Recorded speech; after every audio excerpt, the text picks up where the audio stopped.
Hello મિત્રો નમસ્કાર. તો હું થઈ ગયો છું, ના આવ્યો નથી તો મોટું નહીં થયું, પણ તમને બતાવી દઉં આજનો વિડીયોમાં, શોર્ટ વિડીયોમાં કલર થાય છે ઘરનો, દેખાય છે ઘરનો કલર થાય છે કમ્પ્લીટ.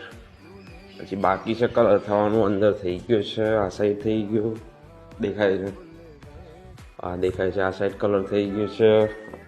મમ્મી જમવાનું બનાવે છે, આપણે ફૂલ વિડીયો બનાવશું, કલર થઈ જાય પછી. અત્યારે વિડીયો બનાવ્યા નથી પણ દેખાય છે ઘરનો કલર થઈ ગયા. હવે સિસ્ટરના મેરેજ છે એટલા માટે મમ્મી જમવા બનાવવાનું બેસી ગયું છે. હું કીધું બતાવી દઉં તમને, ફૂલ વિડીયો બનાવું છે આપણે, કલર થઈ જાય એટલે ઘરનું દેખાય છે, ઘરનો કલર થાય છે. સામાન બધો પેલી સાઈડ કાઢી નાખ્યો છે પાછળ, અને આ સાઈડ કલર થાય છે. ઘર આખું જબરજસ્ત થઈ જશે તો મજા આવશે. વિડીયો બનાવે એટલે પછી જોઈ લેજો, બરોબર ને મમ્મી?